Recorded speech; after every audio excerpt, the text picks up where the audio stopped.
Afternoon, peeps. Good afternoon, everyone.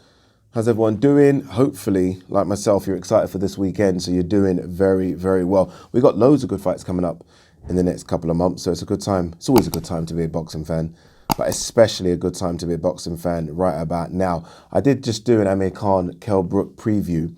If you haven't seen it, go and check it out. Someone left a comment saying that fight's going to do massive numbers, and it kind of got me thinking to how many pay-per-view buys it does. I think it could do really well. What's really well? Like, everyone has that kind of magical 1 million buys. I think almost feel like that's unrealistic with boxing nowadays. I mean, that was Floyd and Manny at their maximum, right? I mean, AJ, I know, gets to it, but 1 million's very, very difficult. I think very well is like 600,000 to 700,000 pay-per-view buys. I think Amir Khan, Brook could do that. I really do. Amir Khan's got a big following, so has Kel. Is that unrealistic? I think it definitely does 500,000, and then whatever it does extra is a good thing. But Sky are really pushing it, really, really pushing it. So I think it's going to do good numbers. We are going to do way more Amir Khan, Brook videos in the lead up to Saturday, like way more, just because it's a big fight, and I feel like it deserves a lot more than just Ade's usual one video. So look forward to way more videos. What I did want to do is almost a catch-up video. We haven't done one of those properly for a while. I do want to do one of those. Before we do that, though, again, I'm going to keep saying it just because I've got to shout them out, people. I've got to. 888 Sports for the last week. Incredible. Honestly, incredible. You know what I wish I did, and I didn't really do it enough of? Like a behind-the-scenes kind of vlogging. I'm not very good at that kind of stuff, but that would have made you aware of just how big the Super Bowl was and the treatment we got. It was fantastic. So shout out to 888 Sports. The link to their part 1 video is in the description. Part 2 will be out in a couple of days, which shows me and Rory going to the Super Bowl, the aftermath, everything, literally. So yeah, thank you to them. Thank you to the video team, Mitch and Tom and all the other video people that were there with us as well. It was fantastic, it really was. So make sure you go to their page, subscribe, do it for me. Go to their page, subscribe, leave a comment in the recent video. Again, the link is in the description. All right, let's see what there is to talk about today from the world of boxing. All right, let's start with this one. Hearn on Khan Brook. Will I sit down and watch it? Probably not. Both guys are finished. Stop lying. Eddie Hearn, stop lying. You're a boxing fan. You will certainly watch Amir Khan versus Brook. Like, you've got that relationship with Kel. I think of all the fighters that Eddie Hearn has had at Matchroom, Kel, I think, will be in his top 3. I think Kel will be in his top 3. I think AJ will be number 1. I think Bellew could be number 2, and then I think it will be Kel. I was thinking it might be Katie Taylor instead of Bellew, but I think it will be AJ, Bellew, and then Brook. So he's got this relationship with Kel that even though Kel's not with him no more, you can't just switch off. You can't. He would have 100% watched Brook versus Terence Crawford. So he's going to 100% watch Brook versus Amir Khan. He's going to. It's such a big British fight. And he would have been close to making that fight on several occasions. So maybe there is a bit of anger in there, the fact that he's not doing it, because it would have been a massive fight for DAZN. Like, massive for DAZN. You're talking about sign-ups here. Massive. So maybe there is that, I should have had this fight, and he should have had this fight, but he will watch it 100%. Don't believe that. Eddie Reynoso, open to training Anthony Joshua. He has good traits, but doesn't take advantage. I mean, I did a video 3-4 weeks ago saying it was Robert Garcia, or that Robert Garcia was the ideal trainer. I mean, I still don't know what's going on here. Like, this AJ Usyk thing, what is happening here? Like, I don't have any inside takes, so if you guys are waiting for me to tell you something, I can't. I don't know what's going on. I thought the fight would have happened next month. And now I've been saying June. Now I'm not even sure. Now I'm not sure. If this is the take from Eddie Reynoso, it then means, or it leads me to at least believe, that AJ still hasn't decided who his trainer is going to be. Like, I thought AJ was doing stuff with his trainer, but just didn't announce it. And also to leave that comment makes me believe that there is still no trainer yet, and that maybe AJ is just doing stuff with his old trainer at Finchley, almost just ticking over stuff. I mean, the longer AJ doesn't have a trainer, then the longer, I guess, this fight gets pushed back and pushed back and pushed back and pushed back, to the point where you might be seeing AJ fight one time this year and the fight happen in September. I'm serious. But what are we now? We're in February. So forget March, forget April, May, June. Even June is just so close now. I don't know, man. I really don't. I don't know what's going on. This is interesting. Deontay Wilder, considering retirement, hasn't decided yet, but more leaning towards maybe not fighting again as opposed to fighting again. Look, you guys have heard it, and I'm going to repeat myself. Apologies for all the old school ones in there. But my phrase has always been get in, get rich, get out. Nearly forgot my own phrase there. Get in. He's got in. He's made a lot of money, Deontay Wilder. He was a long reigning WBC heavyweight champion, and there is no shame in losing to Tyson Fury. No shame whatsoever. Tyson Fury is a great, great boxer who would have caused problems to any heavyweight. Any heavyweight. I'm convinced of it. There's no shame in losing. You've made a lot of money. A lot of money. I remember there was a time when people used to talk about his money. Like, I remember the first Luis Ortiz fight was, I think, his first big paycheck. And it was something, it might have been around like either 1.2 million or 2.1, something like that. It wasn't a lot of money. Since then, he's made some big money. Big money fighting Dominic Brazil. Big money fighting Luis Ortiz the second time round. And big money fighting Tyson Fury in those 3 fights. A lot of money. Well over $100 million, which is a lot of money. He took a lot of punishment in that second and third Tyson Fury fights. Punishment you don't really recover from. Like, it takes years off you. It really does. It takes years off you. And I feel like, I don't know what Deontay Wilder does outside of boxing. I think he did a bit of acting at one stage. But there must be a life now outside of boxing for Deontay Wilder. There must be. I guess the problem is they're going to be chucking so many fights at him and so much money at him that it's difficult to turn that down. It is difficult. Like, Deontay Wilder now is somewhat of a star. I don't want to sort of lie and say Deontay Wilder can fight anyone and it does amazing numbers and he'll sell out the T-Mobile or the Barclays. I don't think it does that. I don't think he's that. But there is still money on the table. I keep talking about the Andy Ruiz fight just because 2 former world champions, Mexican-American, African-American, that always seems to do well in the States. That's a lot of money.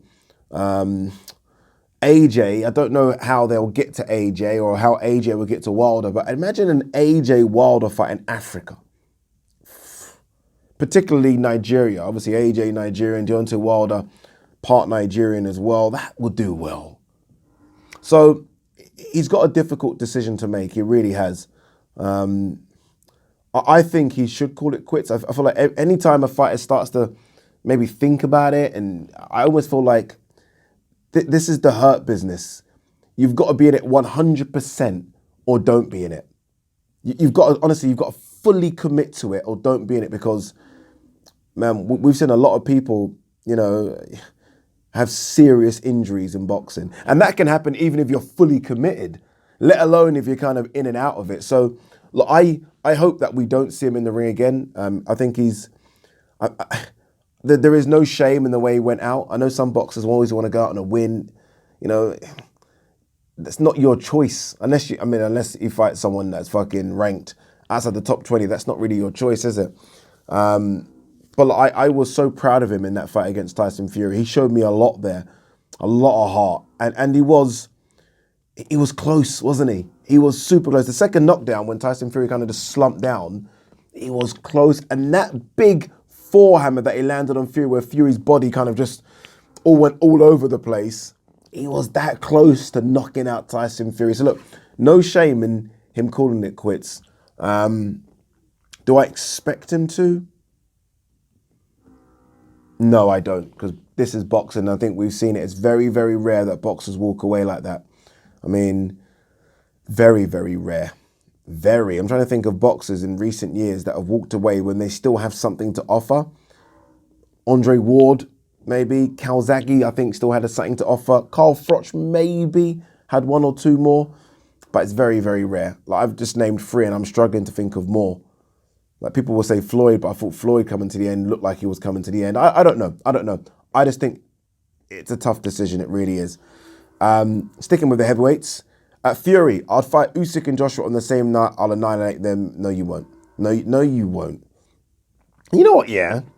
Even still, like, I think Fury will beat AJ. It's a tough fight, by the way, but Fury will beat AJ. I've said that. I've got to be honest with you. I'm an AJ fan, but I've said that.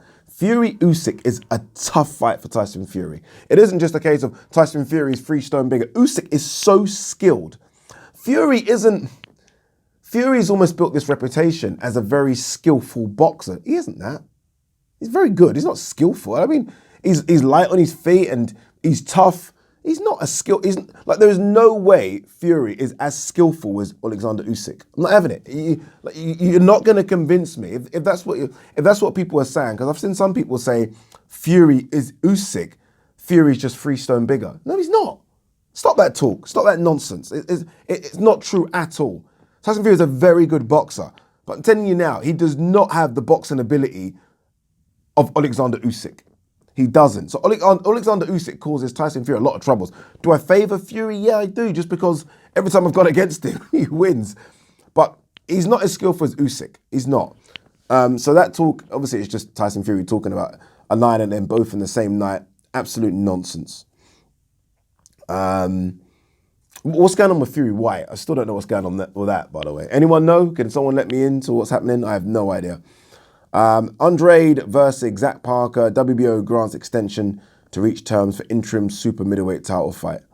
I mean, look, good fight for Zach Parker just because, I mean, he's fighting Demetrius Andrade. It's a good fight for him. Demetrius Andrade coming up in weight. For Andrade, I mean, at this stage of his career, what do you get out of a Zach Parker fight? What do you get out of that? Absolutely nothing. Jamal Charlo released from jail due for first court appearance March 28th on felony assault charge. Next. I don't know what's going on. I really don't know what's going on with Jamal Charlo. Just seems like an angry man, doesn't he? And that's been from the get-go, by the way. Actually, Jamal's which one is the angry one? They're both quite angry, but clearly, Jamal's obviously got some issues. But I think it's Jamel that is the more angry of the two. But both of them, I don't know. Let's just hope that this isn't so bad and he can resume his boxing career because, yeah, it's there, the boxing career, then it's gone. Just like everything in life. Okay, a bit here from Bob Aram. Dillian White wants more money to promote the Fury fight. He's trying to hold us up. I don't know. You know what it is? Look. I do think Dillian White will fight Tyson Fury. I think that's going to happen. If Dillian White's people, and this isn't Dillian White, this is his people. This is how it works. I've now got an agent. I kind of understand how it works, where I've been told to go and do things, and I'll do it. Like, just give me. I want to do it. My agent will say, "Oh, 1 second. No. Like, they should be paying you A, B, C, and you know what I mean." So, and I'm like, no, I just want to do it. And my agent's like, "No, stop. You're not going to do it." So this is kind of what it's like with Dillian White. Dillian White wants to fight Tyson Fury. Dillian White's people are like, no, 1 second. We can get you an extra 7% here. Like, leave this with us. This is what we do. We can get you an extra. Dillian White's probably like, I just want to fight him, man. They're like, no. Easy, Dillian. We can get you a bit more. So that's all that's going on. So for a lot of people behind the scenes that are saying things like, oh, Dillian White, man, he's long and he should just take the fight. It's not Dillian White. I'm telling you now, it's not. It's people behind him that are saying, we can get you this. Like, leave it to us. This is what we do. We can get you more. And that's what's going on right now. Because Dillian White would fight Tyson Fury for the money, especially with the money that we now know is available because of the purse bid. Dillian White will take that. What's his basic will be $8 million. If he wins, it's another 4. He'll take that all day long. It's not Dillian White, it's people behind him. Hrgovic versus Zhang, IBF orders February 24th purse bid hearing for heavyweight title eliminator. Next, Ryan Garcia on Gervonta Davis. You're not a bigger star than me, dude. I'll suck my ego up and say 50-50.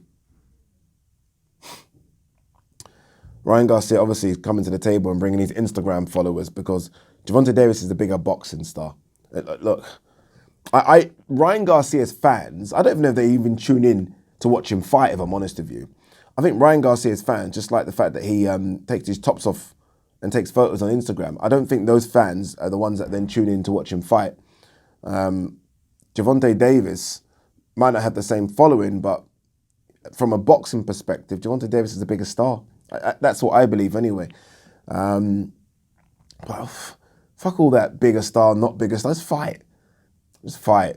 Ryan seems to talk a lot without doing much. Like, I'm getting to that stage where I gave him a bit of credit in the bank because of the Luke Campbell performance. But since then, it's been a lot of talking. I know he had his injuries and stuff outside the ring.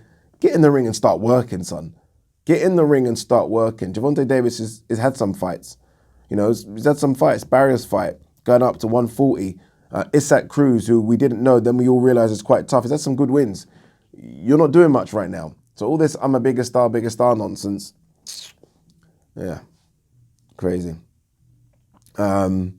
Is there anything else about it? Henry Munguia fights this weekend live on DAZN. He takes on Demetrius Ballard, unbeaten. He's got one draw. They call him Big Meech, quite big for the weight. Henry Munguia has had 38 fights. He's 25 years old, 30 knockouts. This man's going to have like 60 fights. Honestly, he's so busy. Last time out against Rosado, looked good, didn't he, against Rosado? Rosado's tough. Let's see what Munguia can do. I mean, I don't know too much about this Demetrius Ballard, so I'm not going to pretend to try and sell you it, but good luck to him because he's going to Tijuana, Mexico to try and beat up Munguia. Ain't happening. Munguia, late stoppage. Anything else here before we go? Artur Beterbiev versus Joe Smith to take place at Madison Square Garden in New York in late June, says Bob Arum. Again, it continues that kind of the good fights that we're getting. We're getting some good fights on. When you think of what we got in April, we haven't really yet, or don't yet know what we got in May. It's likely we are going to get Canelo versus Dimitri Bivol. That will probably be the one that happens, and then we're going to get some good stuff in June. And look at that, that's a great fight. If anyone can beat Beterbiev, like of all the light heavies, including even Canelo here, by the way, there's something about Joe Smith where Beterbiev can get hit. Joe Smith can crack. I almost feel like you're not going to outbox Beterbiev because he's going to get to you. Eventually, he'll get to you. Joe Smith's almost like the opponent where you feel like if anyone can do it, it could be Joe Smith. It really could be Joe Smith. Because Joe Smith can crack. And he can crack very, very hard. So it's going to be a fun little fight, that one. Anything else? Bit here from Eddie Hearn. If Canelo wants to fight in the UK, he's got the perfect opponent in John Ryder. Don't know about that.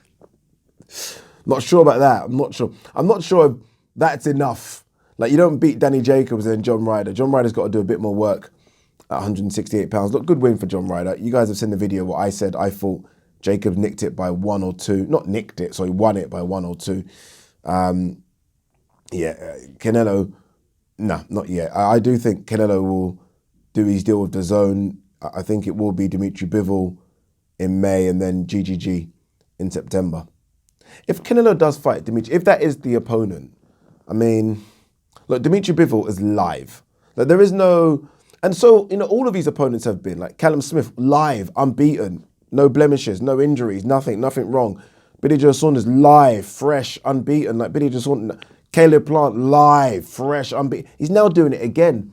That there was this accusation or a feeling around Canelo about 4 years ago, maybe, when it was like, oh, he's only beating the kind of guys coming towards the end. Do you remember that? Now what's he doing? He's fighting guys that are not coming, like nowhere near it.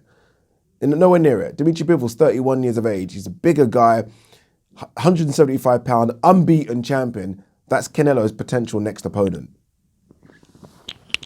Madness. Madness, madness, madness. You know what I do feel sorry for in all of this Canelo talk? And we'll end on this one actually. Makabu.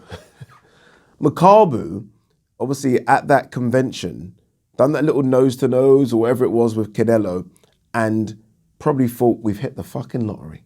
We've hit the lottery. Like Makabu's not getting paid that much. Not getting paid that much. Like Makabu would never have seen an M before. Like he would never have seen anywhere near £1 million or $1 million. No way. No way. Not even for the Bellew fight. Some people might point that one out. No way. He must have thought we're done. Like this is it. How old's Makabu?